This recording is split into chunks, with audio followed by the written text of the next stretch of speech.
back to Happy Apple Core Homestead. Today we're going to talk about apple maggot traps. It is that time of year, you guys. Our apples are coming into season and we want to know, right? Do we have apple maggots in our orchard and how do we trap them and what do we do?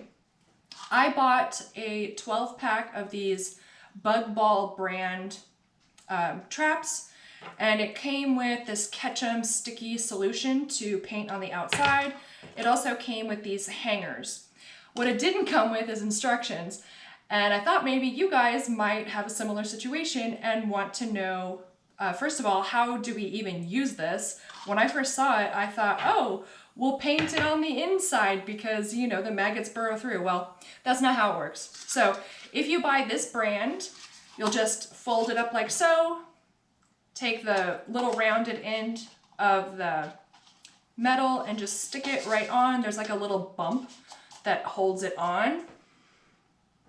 And then this end here is going to be hooked over a branch, like so. And then this solution here, I'll show you what it kind of looks like. Rubber cement a little bit. That's what it looks like. I'm not going to paint it on for you because you guys know how to paint and I don't want it to get like my hair and all over the kitchen. I'm going to do this outside at my orchard. Now that you know how to put them together, there is some extremely important information that you need to know about installing your apple maggot traps. The first thing is they need to be installed in June or the first week of July at the latest.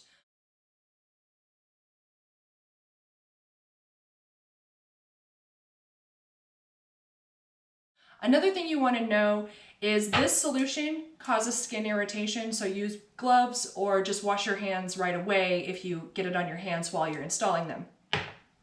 You will want to put one of these traps on all of your small trees. And if you have a large tree, I've got two big ones, you want to put up to 5 of these traps on those trees. You want to place them about eye level on the south side of your trees. Lastly, as far as installation and use goes, you're going to want to replace or clean these off and reapply the sticky solution when it gets covered in bugs, and especially August and September. Regardless, you're going to want to clean it off or replace them every 3 weeks. And I'm not going to lie, you guys, it's really gross to clean them off, but these are expensive and it's worth it just to go ahead and reapply the sticky solution, even though the cleaning process is kind of gross. So put on your rubber gloves and just get it rinsed off and you will be saving yourself a lot of money, because I think a 12-pack costs, I don't know, maybe $35-ish. So if you think, you know, replacing them every 3 weeks for 2 months, that's a lot of money, plus every year forward. I have 15 trees in my orchard. All fruit trees are susceptible to the apple maggot. That's important to know. Don't just install these on your apple trees, install them on all of your fruit trees in your orchard. If you discover that you have a very mild infestation of apple maggots, these will be sufficient to really reduce the population in your orchard. If you find out that you have tons of them, you will need to determine if you want to spray your orchard.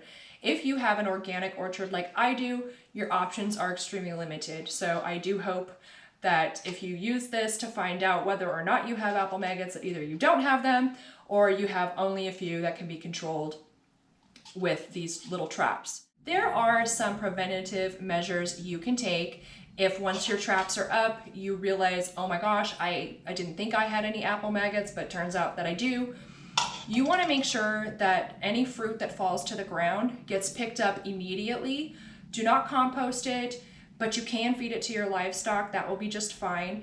If you leave that fruit on the ground, then the life cycle starts up all over again and increases that infestation every single year.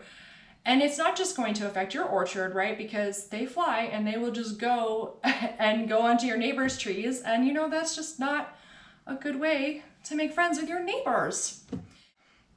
So pick up that fallen fruit, give it to your livestock, give it to your chickens, just don't compost it.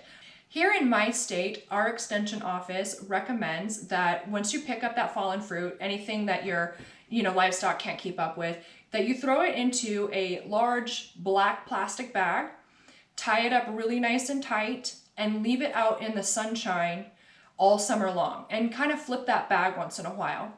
Maybe don't put it next to your porch because it is going to become rotten fruit. Then you're going to want to leave that bag out all winter long to freeze. Once that happens, the following spring, you can go ahead and open up that smelly bag of rotten apples and fruit and go ahead and just put it on your compost, because at that point, the apple maggots will be dead. That's basically all I wanted to share. If you guys have any questions about the life cycle of the apple maggot, or what kinds of pesticides to use, hit me up in the comments and I will give you that information or direct you to where you can find that information. I'm gonna take all of these out to my orchard, get them painted right here on the outside and hung up in my tree. There will be a photo coming up here for you so you can see what it looks like, kind of in real time. And make sure you stay tuned to my channel. I have lots of interesting content coming up for you, and I will see you next time. Bye!